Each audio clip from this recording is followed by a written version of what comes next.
Ryan and I were very different. I'm quite intellectual, I suppose. Ryan's quite emotional. Um, we wanted to tell our story so that we could make sense of what had happened to us. So we'd always thought that growing up, we'd had a relatively ordinary life. However, the murders of our father killing Mum and Charlotte showed that not only was our future now very different, but our past was very different, right? We hadn't understood the life we had been living. We hadn't understood our father, and we hadn't understood who we were. So that traumatic event it sent ripples in every direction through time and space. And we had to sort of reconfigure everything from that point onwards to figure out how to continue to live. Ryan and I, as I said, struggled to communicate. So I'm very, very in my head, and I was just processing all of it out loud, talking about things. And Ryan found it all very traumatic, and he felt talking about what happened to us was just re-traumatizing him. So I actually started to write a book piecing together the narrative of how we'd got to the point of our father murdering Mum and Charlotte, so that Ryan could gain the insights from what I'd learned reading about philosophy, psychology, feminism, criminology, everything I get my hands on, and allow him to reflect on it in his own time, in his own space, away from me. So I think growing up, our father had drawn emotional boundaries between all of us, and it wasn't an emotional household. We were all very stoical, we were all very resilient, but we weren't able to communicate, and our father made sure we didn't. It wasn't easy for Ryan to feel emotions around me. So having this discussion together was virtually impossible. But allowing him to confront it voluntarily in his own time and space was actually something that he found really productive. And upon writing our story, re-narrativizing our past to that point, and also me trying to articulate to Ryan what our future looked like from now going forwards, actually he engaged with that, and he wrote his experiences alongside it. So he recontextualized his narrative, and he sort of inputted in terms of what he thought life was like going forwards for us. So I think what it really did was it gave us the ability to reposition things that we hadn't understood properly. And that was really important, because up until the murders, we thought we were stupid children, we weren't good enough, we thought we were probably mentally ill, we were just weak. But actually, the murders, in a strange sort of way, had showed us that there was actually this really tyrannical force that was causing all of these problems in our lives. Up to that point, we'd never acknowledged. So we had the opportunity, in a way, to now understand all of our deficiencies actually in the context that they'd always been in. And it was really important for Ryan and I to then understand we weren't just biologically, or it wasn't just our personality that we were quiet and afraid of people and all these sort of things. That was actually, at the time, an adaptive response to the situation we were in. But now we could re-articulate it in that sense, and re-articulate our future as not being like that, because we didn't need to be like that.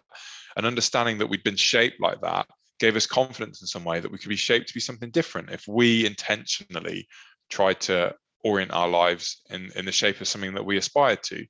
So I think the narrative piece was really, really important in putting everything in the right place, and also enabling us to understand that our life wasn't determined by the forces of nature, and that we weren't simply our identity. In fact, we could choose to leave a lot of that behind and try and become something different.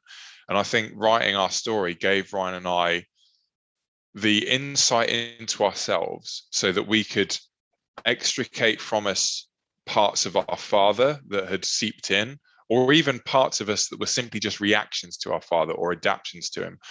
We could let them go now we were clear what they were, and we could try and grow the parts that Mum and Charlotte had influenced in us, and create new parts that we aspired to and admired in other people. So it really just helped us differentiate what had actually been going on, and help us really, I suppose, to imagine a future from that point forward. And that was really, really important. So since we've written the book, we've gone on a long journey, I suppose, and me and my brother have changed rapidly.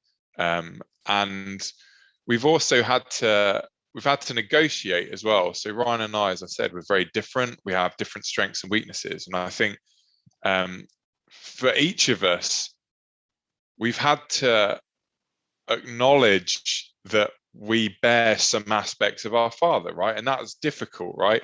And until we got to that point, we would enact it, right? We would almost be bringing our father back from the dead in terms of seeing his behaviors in each other when he's not there, right? It's almost like I used to say, you're resurrecting our father, right? When I saw my brother doing it, I was saying, don't do that. It's not a good idea. Like, I'm not him.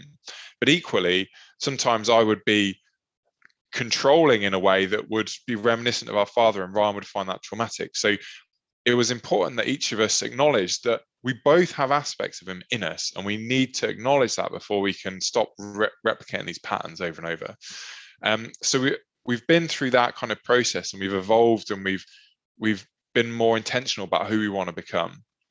But interestingly, I think some of the stuff that we thought in the immediate aftermath of the murders, again, we've developed our thinking from further. So I guess immediately after the murders, we were struck by, I suppose, the media response to our father. They excused him. They said it was understandable. They said he was a good guy.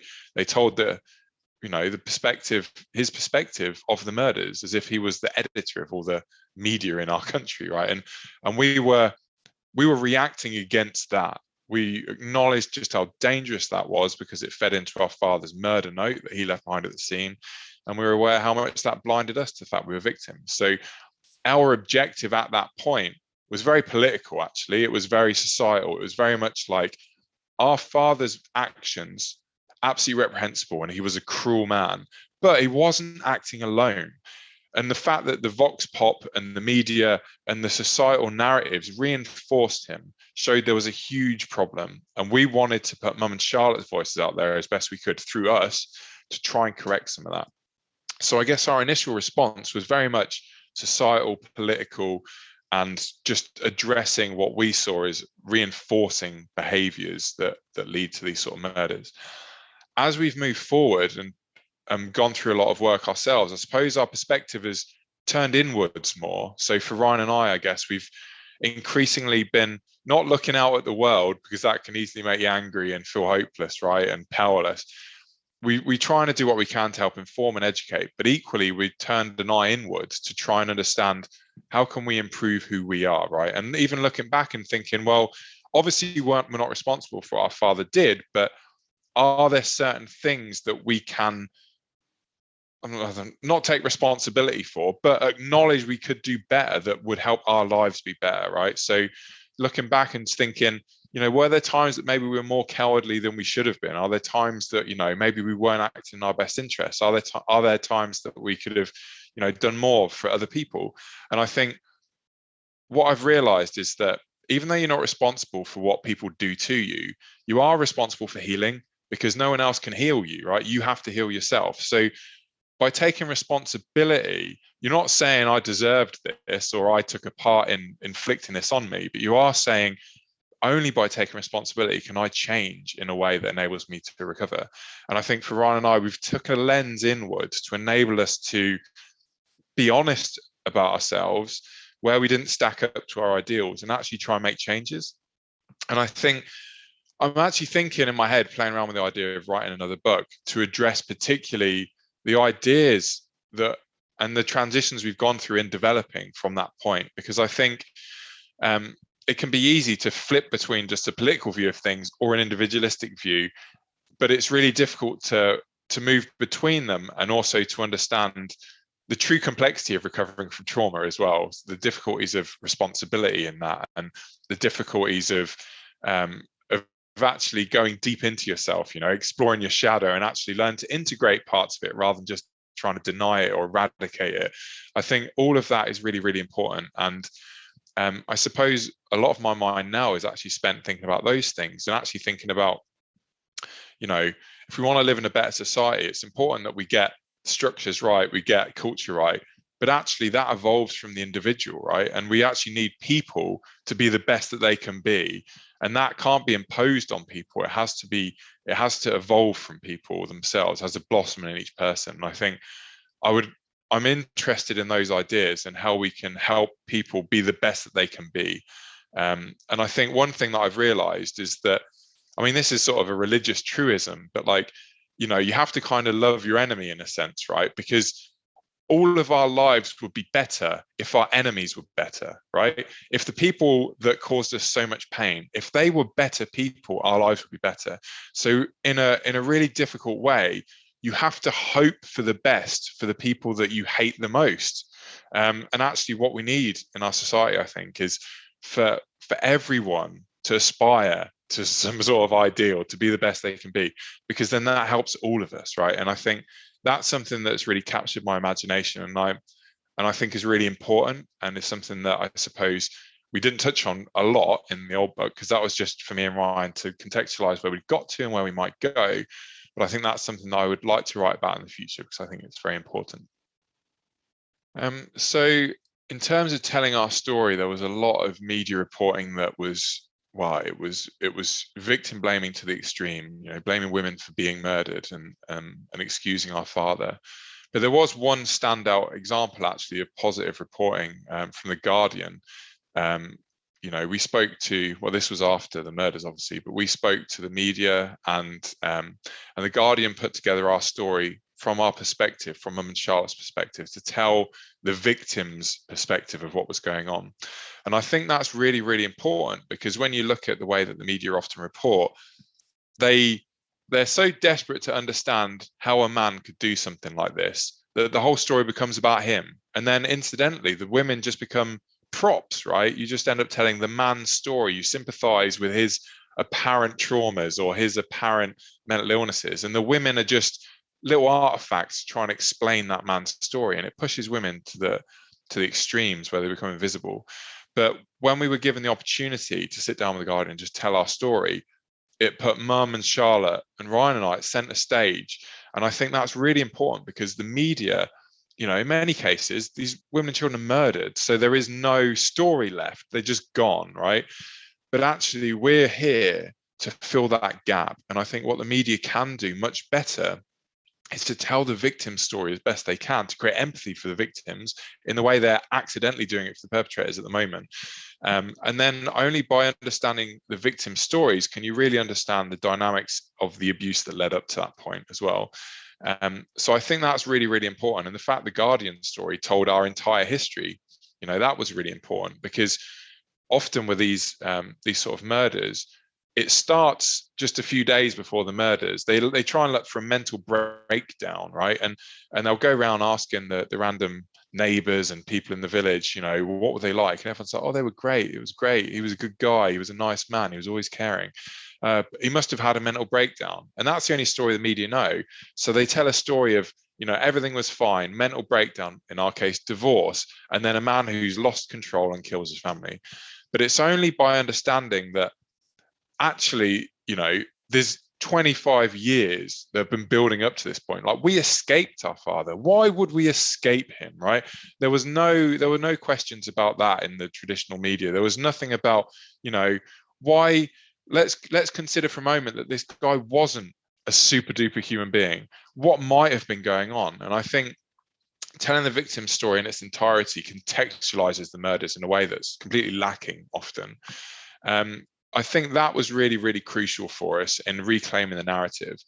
And a lot of the reporting was kind of drawn from my father's murder note that he left behind at the scene, right? And I think for Ryan and I, what we've tried to do as best we can is to leave Mum and Charlotte's note behind, right? Almost to counteract that. So like writing the book, sharing their story, training people, I think has been really important for us, because the victims of abuse, for example, are often silenced throughout their entire lives, and they're finally silenced in the murders. And I think we have to listen really carefully to try and hear what we can and to learn from those stories. And unfortunately, we often don't, right? We get caught up in the dramatics of the murder, and we forget that there's actually, there's things that we could have noticed if we weren't, just, I suppose for some people it's thrilling, isn't it? If we weren't so caught up in the event, there's things that we could learn and we could make improvements for. So I think that was really, really good for us to have that opportunity. And I think generally as well for Ryan and I, being able to speak to different institutions, so the police and education and the NHS, and we've traveled all over the place talking, that's given us the ability to feel like we can create a legacy from Charlotte as well. And I think being able to create a legacy is hugely important as well, because you can turn that into something positive. And I think knowing that you can turn something really negative into something positive is a massive source of hope. And that's been really important for Ryan and I too. So yeah, I think the media haven't done a good job, but we've been given the opportunity to remediate that. And I think we've done everything that we can.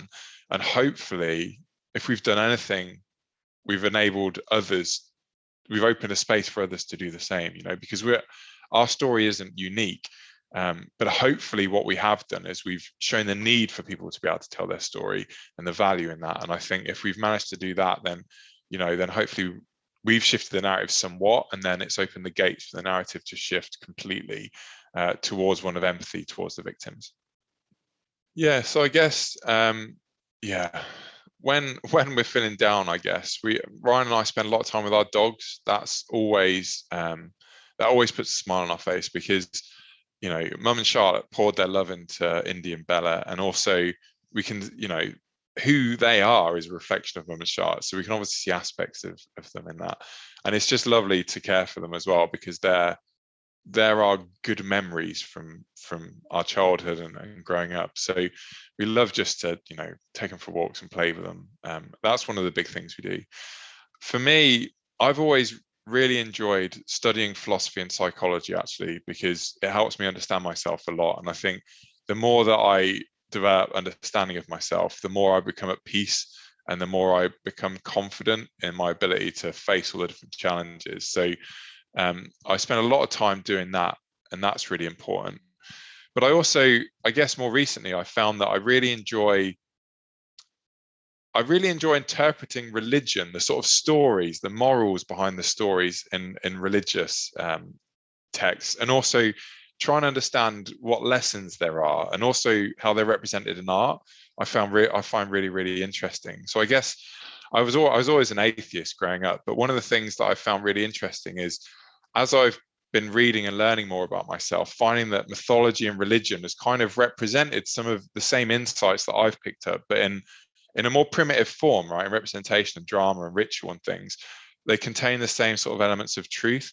And I guess it's been really kind of eye-opening and interesting to inspect all these different things and find that people often knew what they couldn't articulate. And that resonates with me, because as a victim of domestic abuse, I guess my body knew things weren't right, but I could never articulate it. And I suppose a lot of wisdom's like that, actually. It's stuff that we embody, but we actually can't explain or put words to.